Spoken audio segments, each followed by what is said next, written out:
Bienvenue dans cette nouvelle édition de l'Africa Tonight. Voici les titres de l'actualité.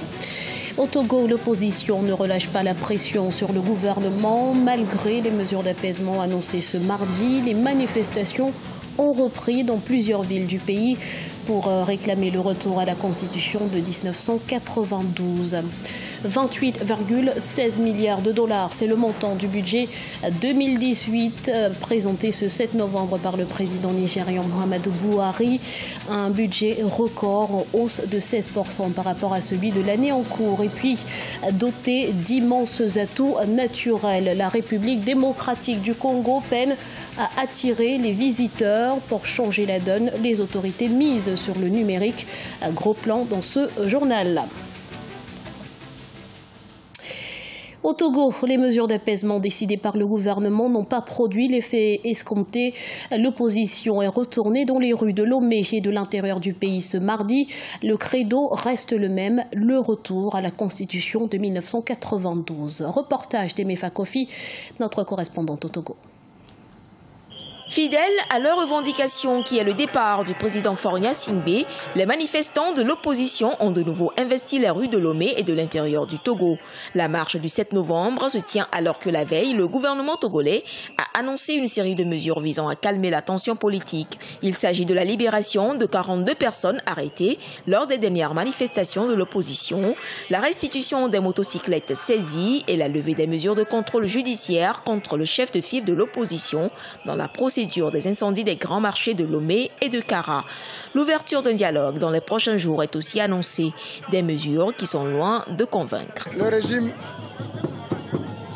a toujours pratiqué la duplicité. Il prétend faire preuve d'apaisement et dans le même temps, avant même que les manifestations ne démarrent à Bafilo et à Sokoré, il réprime les manifestants. Donc pour nous, c'est de la poudre aux yeux. Selon le ministre de la Sécurité et de la Protection civile, les mesures d'apaisement décidées par le gouvernement togolais connaissent un début d'effectivité.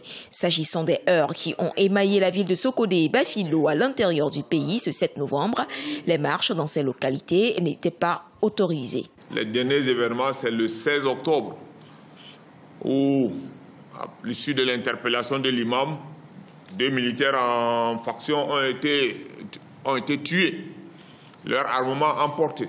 Le 19 août également, après les brimades ou la molestation que les militaires ont subies, leurs armements ont été emportés. C'est sur 3, 2 armes ont été retrouvées. Lorsque les gens ont brûlé le commissariat, des munitions ont été emportées.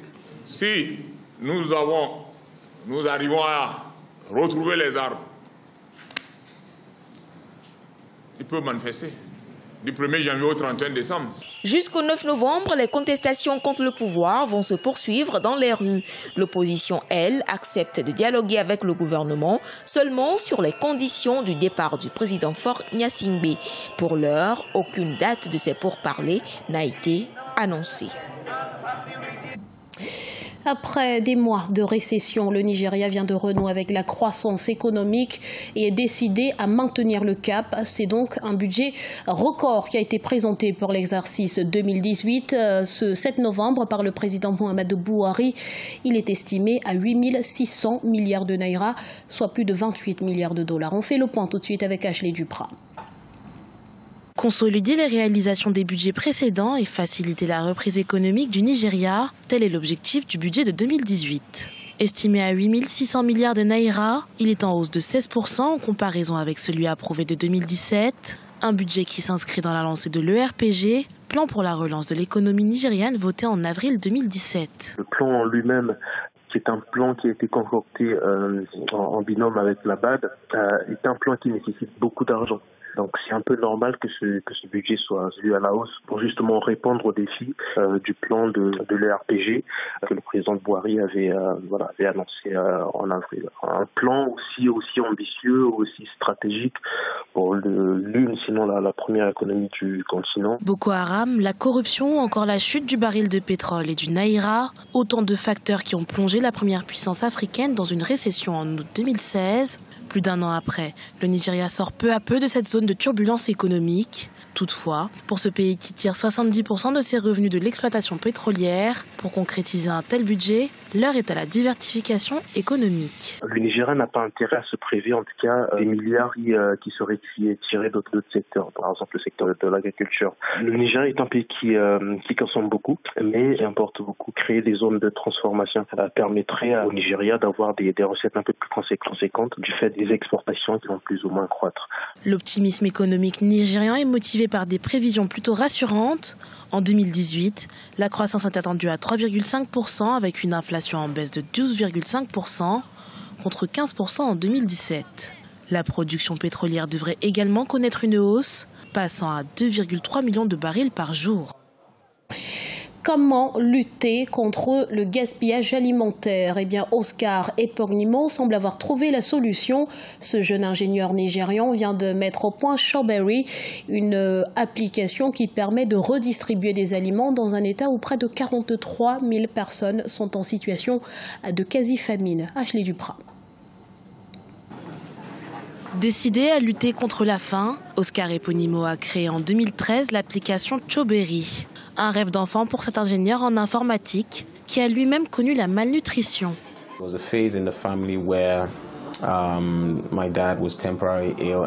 me rappelle de l'époque où mon père était malade et qu'il ne pouvait pas aller travailler. Pendant des jours, nous ne mangions pas à notre faim. Cette époque m'a non seulement affecté psychologiquement, mais a aussi eu un impact sur mes notes. C'est à ce moment-là que je me suis dit que plus tard, j'aimerais résoudre ce problème, que je démultiplierais mes capacités afin de m'assurer que les autres ne passent pas par là.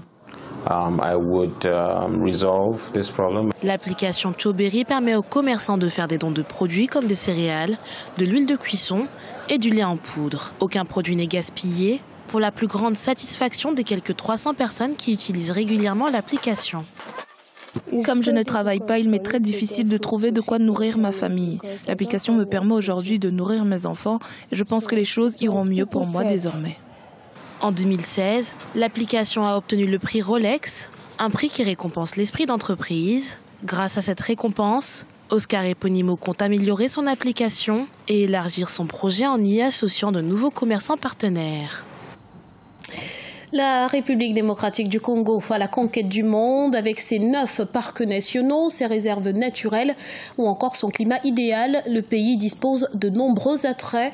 Pourtant, le tourisme ne participe qu'à moins de 1% au budget national. Pour changer la donne, les autorités misent sur le numérique. Plus concrètement, il s'agit de proposer des services digitaux spécialement conçus pour la génération de consommateurs connectés. Voyez ce reportage de Jacques Amboka, notre correspondant à Kinshasa. Faire de la République démocratique du Congo l'une des meilleures destinations africaines, c'est la vision du gouvernement congolais. Un projet qui intéresse au plus haut point l'Organisation internationale du tourisme. En moins de 5 mois, son secrétaire général a effectué 2 fois les déplacements vers la République démocratique du Congo. Objectif visé, numériser les secteurs en vue de les rentabiliser. Les premières étapes de ces projets consistent à identifier et répertorier les secteurs clés faciles à numériser. Nous escomptons qu'avec ces procédés qui seront mis en place, nous allons pouvoir non seulement formaliser le secteur par l'identification, mais aussi pouvoir aider les opérateurs, mieux sérier leurs problèmes de telle manière à ce que l'on puisse, avec eux, promouvoir leurs projets, promouvoir le secteur et peut-être les accompagner financièrement par des partenariats publics-privés avec des banques, valider certains de leurs projets de telle manière à ce que le secteur devienne un secteur réellement porteur. Pour ces projets de numérisation, le tourisme congolais bénéficiera de l'expertise de Ecom SAS, une entreprise congolaise spécialisée dans le commerce électronique. L'appui financier sera assuré par l'entreprise Procrédit Bank Equity RD Congo. En fait, notre apport est l'accompagnement en général sur les services financiers que la banque peut apporter. Et en termes d'innovation ou en termes de digitalisation, nous sommes la première banque à avoir lancé les e-commerce au pays et nous pensons mettre cette expertise dans le développement du tourisme au Congo. La République démocratique du Congo a un riche potentiel touristique regorgeant une flore et une faune aux espèces rares qui incitent au tourisme accéléré.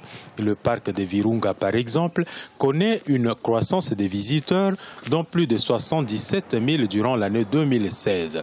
Malgré ces opportunités, le tourisme ne participe qu'à moins d'1% au budget du pays.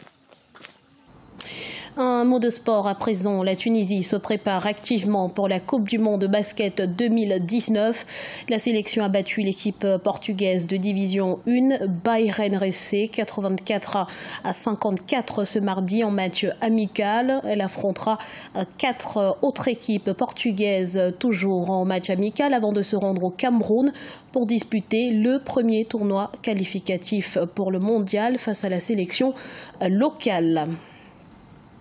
Ce journal a été réalisé par l'ensemble de la rédaction. Merci pour votre fidélité. Dans un instant, une nouvelle édition de l'actualité sur Africa 24.